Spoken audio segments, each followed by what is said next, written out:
Hadirin yang terhormat, berikut sambutan Sekjen Pengurus Pusat Persatuan Alumni GMNI kepada Bung Ahmad Baskara, kami silakan.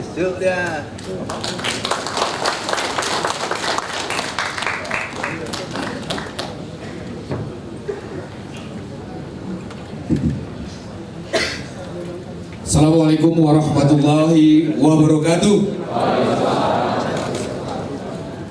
Sudah siap. Selamat siang dan salam sejahtera untuk kita semua. Om Swastiastu. Merdeka! Alumni GMNI! Marhen! Itu dong, semangat. Sekali lagi, merdeka! Tepuk tangan untuk salam merdeka kita. Baik, saya mengikuti undang-undang protokoler saja. Saya mulai dari yang pangkat kenegaraannya paling tinggi, Ibu Sri Adiningsih, Ketua Dewan Pertimbangan Presiden Republik Indonesia. Tapi beliau di sini hadir bukan sebagai Ketua Dewan Pertimbangan Presiden, tetapi sebagai Dewan Pakar Alumni GMNI. Sebagai informasi, beliau menjadi Ketua Watim Pres ini karena rekomendasi Pengurus Pusat Persatuan Alumni GMNI melalui Pak Sekjen Hasto Priyanto dari PDI Perjuangan. Nah, dan Pak Sri ingat bahwa di kursi Watim Presnya itu ada label PA GMNI gitu kan. Yang saya hormati Hakim Konstitusi Dr. Gede Dewa Palguna. Beliau juga hadir di sini bukan sebagai Hakim Konstitusi, tetapi sebagai Dewan Pakar Alumni GMNI. Beliau ini adalah Hakim Konstitusi angkatan pertama. Kemarin terpaksa kita menjemput beliau di Bali untuk menjadi Hakim Konstitusi yang kedua kalinya. Karena awalnya beliau sudah tidak mau lagi menjadi Hakim Konstitusi, tetapi karena kita punya kebutuhan, perlu ada orang-orang Soekarnois yang menjaga konstitusi di Mahkamah Konstitusi. Maka dengan terpaksa kami datang ke Bali. Ini cerita true story. Pada awal proses seleksi Hakim Konstitusi pengganti Pak Muhammad Julfa itu kita tidak memiliki tokoh. Ternyata kita punya satu tokoh yang kualifikasinya sekaliber tokoh-tokoh Hakim Konstitusi lainnya. Dialah Dr. Palguna, dan kami jemput secara paksa untuk mendaftar langsung, dan alhamdulillah sekarang menjadi Hakim Konstitusi untuk periode kedua bersama dengan Profesor Dr. Arif Hidayat yang juga Ketua Mahkamah Konstitusi dari alumni GMNI. Jadi ada dua alumni GMNI di Mahkamah Konstitusi. Kedua-duanya menjadi Hakim Konstitusi juga karena kerja secara sistemik pengkaderan di kalangan alumni GMNI yang telah kita lakukan. Pejabat negara lainnya. Ya, berikutnya Pak Gubernur Jawa Barat yang saya hormati, Al-Mukarram Kiai Haji Ahmad Heriawan atau Kang Aher. Ya. Kita menghormati beliau bukan hanya karena beliau ini Gubernur Jawa Barat. Ya. Kita sengaja menunda lebih dari 1 jam untuk membuka acara ini, karena bukan saja kita menghormati karena kader kita Ibu Ine Purmadewi ini adalah Ketua DPRD Jawa Barat, tetapi lebih esensial dari itu, keluarga besar alumni GMNI hari ini bersedia dengan tulus dan ikhlas menunggu kehadiran Pak Gubernur. Karena saya kira inilah momentum untuk menunjukkan kepada tokoh-tokoh partai Islam bahwa kita semua kaum nasionalis, tepatnya kaum Soekarnois, sesungguhnya sangat ingin bekerja sama dengan kalangan Islam dalam rangka menjaga negara kesatuan Indonesia. Oleh karena itu Pak Gubernur, kita rela menunggu 2 jam ya untuk kita mulai acara ini. Mudah-mudahan ini awal yang baik untuk menjalin sebuah hubungan antara nasionalis dan Islam. Saya kira banyak di anak kita yang juga mulai lupa bahwa awal berdirinya konstruksi pemikiran Soekarno itu dididik oleh tokoh Islam besar pada masa itu, yaitu Haji Omar Said, Ketua Minongko Surabaya, dan kemudian berguru nyantri kepada Kiai Ahmad Dahlan sampai beliau kemudian memutuskan masuk Muhammadiyah. Banyak orang-orang Islam yang tidak tahu, tahunya Soekarno itu seorang Marxis, bahkan seorang komunis, karena TAP MPRS 33 tahun 67 tentang pencabutan kekuasaan Soekarno menuduh Soekarno terlibat dalam peristiwa G30 SPKI. Jadi mohon pesan ini disampaikan kepada tokoh-tokoh Islam yang lain, Pak.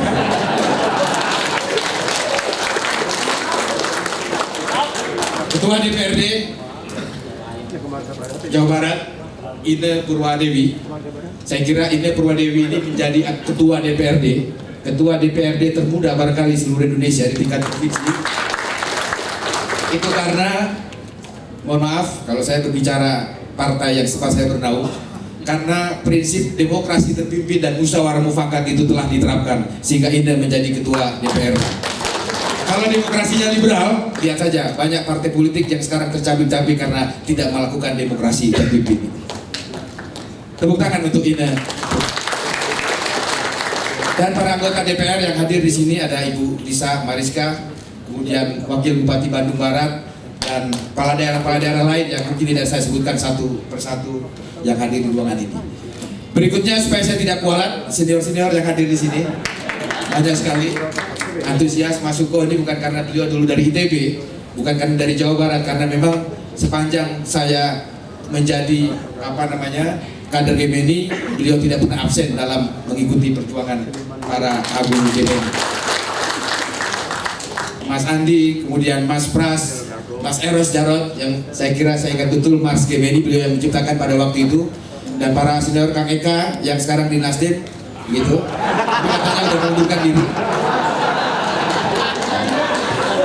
Dan para senior lainnya. Dan yang tidak boleh juga saya lupakan supaya saya tidak dicopot dari jabatan Wakil Sekjen DPP PDI Perjuangan, yang saya hormati kolega saya Bung Hasto Kristianto, Sekjen PDI Perjuangan,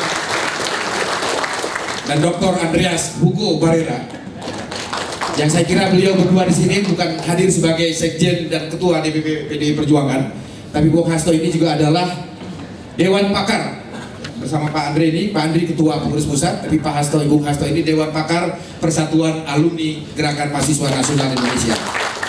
Jadi Mas Suko, mohon izin Mas, cukup banyak alumni Gemeni di DPP PDI Perjuangan saat ini, Mas. Banyak yang tidak tahu tentang Bung Hasto ini. Sejarah hubungan saya dengan Bung Hasto ini cukup unik. Pada saat saya menjadi Sekjen Gemeni periode 96 sampai periode 99, pada waktu itu kita baru kembali ke asas progresif revolusioner setelah meninggalkan marxisme sekian lama. Baru kembali ke asas progresif revolusioner saja sudah banyak yang gelisah pada waktu itu. Jika banyak yang meminta Gemeni melakukan kongres kembali untuk mencabut asas progresif revolusioner itu, mengganti dengan Pancasila sebagaimana asas tunggal yang pada waktu diterapkan oleh Orde Baru. Sehingga pada waktu itu donatur Presidium Gemeni sangat terbatas. Ya, selain Mas Suko dan beberapa yang lain. Nah, Bung Hasto Kristianto ini, pada saat saya menjabat Sekjen Gemeni, pangkat birokrasi beliau ini sudah tinggi, yaitu manajer produksi PT Rekayasa Industri, sebuah BUMN ya di bawah Kementerian PU atau apalah, saya tidak tahu. Nah, pada saat itulah beliau membantu kegiatan Presidium Gemeni sebagai donatur, ya, yang akhirnya Presidium Gemeni pada era saya meskipun mengalami hambatan tantangan yang begitu besar, tapi berkat gotong royong teman-teman dan dari Bung Hasto, Mas Suko dan lain sebagainya, alhamdulillah kami semua selamat dan presidium angkatan kami ada 5 orang di DPR saat ini. Oke Bapak sekalian yang saya hormati, ya Mas Hasto, kita tepuk tangan dulu untuk Bung Hasto Presiden. Hari ini kita sengaja melaksanakan seminar prakongres yang sedianya akan dibuka oleh Ketua Umum Persatuan Pengurus Pusat Alumni Gemeni, Dr. Soekarwo, tetapi karena hari ini beliau harus melaksanakan tugas kenegaraan, karena menurut undang-undang protokoler, seorang kepala daerah itu harus berada di tempat ketika kepala negara berada di wilayahnya. Nah, kebetulan Presiden Jokowi pada kemarin menghadiri muktamar Nahdlatul Ulama di Jombang, dan beliau baru pergi atau berangkat dari Surabaya menuju Palu pagi tadi, sehingga Gubernur Jawa Timur harus menunggu. Dan beliau sesuai dengan ajaran Bung Karno bahwa ketika urusan negara itu memanggil, maka urusan-urusan lain harus ditinggalkan, sehingga akhirnya beliau harus melaksanakan tugas kenegaraan mendampingi Presiden Republik Indonesia dan terpaksa mendelegasikan tanggung jawabnya untuk memberikan sambutan pada pembukaan seminar prakongres ini kepada sekjennya yang baik hati ini. Beliau sudah menyiapkan materi untuk keynote speaker sebenarnya, tetapi karena beliau tidak hadir, dan saya kira kalau saya membacakan cukup panjang karena waktu sudah siap, sehingga nanti saya minta kepada panitia untuk membagikan materi yang sudah disiapkan oleh Ketua Umum Persatuan Alumni GMNI itu kepada peserta yang hadir di tempat ini. Selanjutnya, Ibu-Bapak sekalian, mohon maaf lahir batin tadi sudah disampaikan oleh Bung Abdi. Saya kira saya tidak mau panjang lebar. Kita sengaja memilih tema Kongres Jalan Trisakti Menuju Tatanan Masyarakat Pancasila karena alumni GMNI menyadari betul bahwa bangsa Indonesia hari ini telah kehilangan peta jalan. Peta jalan menuju apa yang dijanjikan oleh para pendiri bangsa, yaitu menuju tatanan masyarakat Pancasila. Kenapa demikian? Karena memang proses amnesia terhadap sejarah bangsa telah dilakukan secara terstruktur, sistematis, dan masif. Kira-kira kalau istilah pemilu begitu. Terstruktur, sistematis, dan masif. Mulai apa? Kalau saya meminjam nasihat seorang pujangga dari Cekoslovakia, Martin Kundera, saya ambil yang dari jauh supaya susah ngeceknya.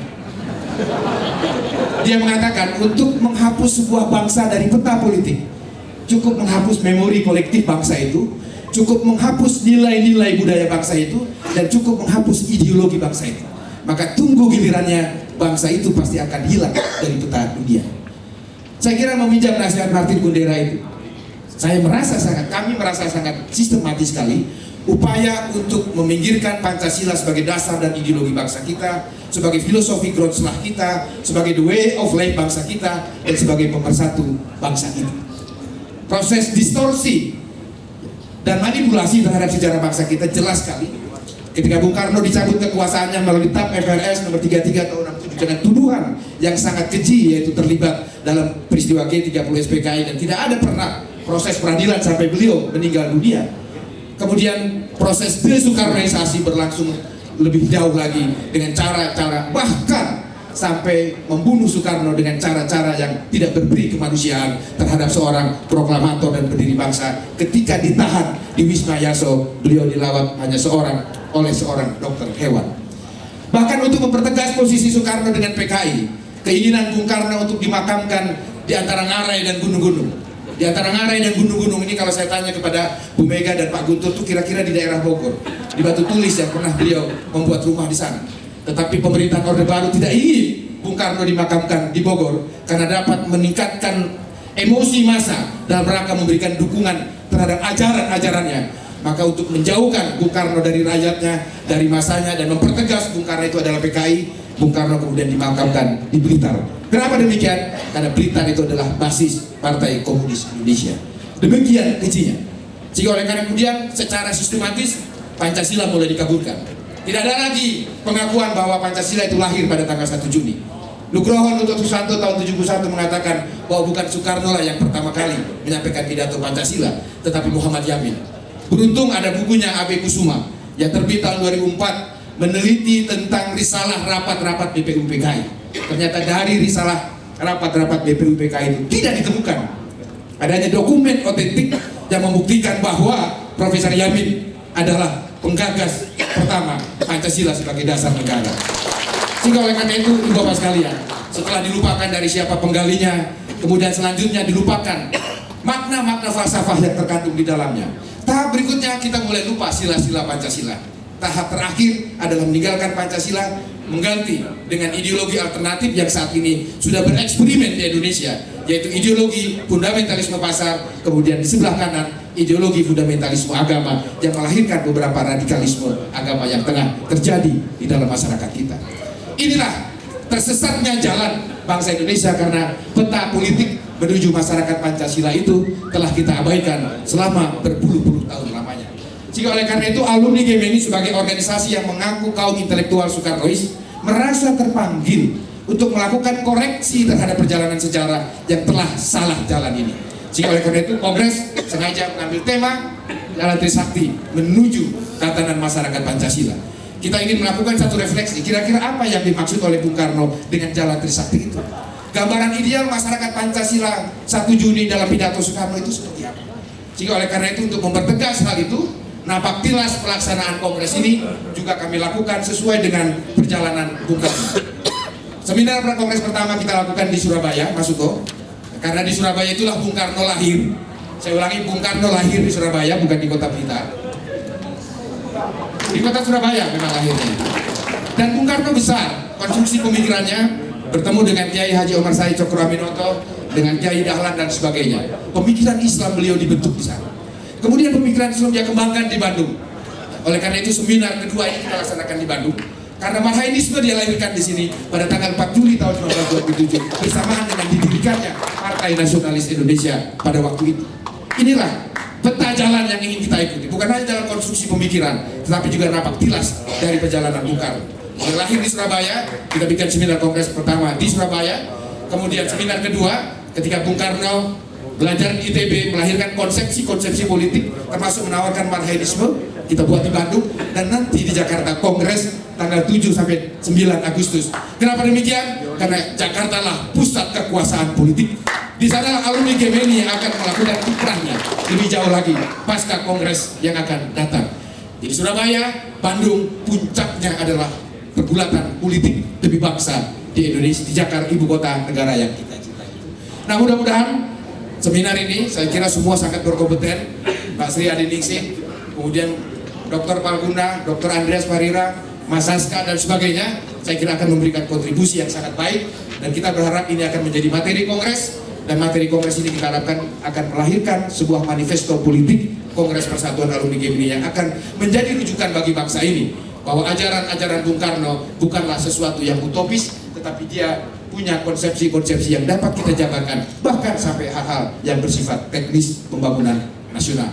Saya kira inilah beberapa hal yang ingin saya sampaikan, mudah-mudahan tidak terlalu panjang karena sudah siang. Selanjutnya, Al-Mukarram Bapak Ahmad Heriawan, Kang Aher, kami mohon kesediaannya dengan tulus dan ikhlas untuk membuka seminar ini, dan saya mudah-mudahan ini akan menjadi bagian penting bagi kita untuk menjalin hubungan yang lebih baik lagi antara kalangan nasionalis dan Islam dalam rangka menjaga Pancasila dan Negara Kesatuan Republik Indonesia. Kurang lebihnya mohon maaf.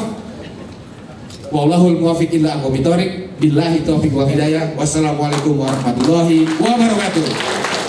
Mereka alumni Gemini. Marhe. Terima kasih, tepuk tangan yang meriah.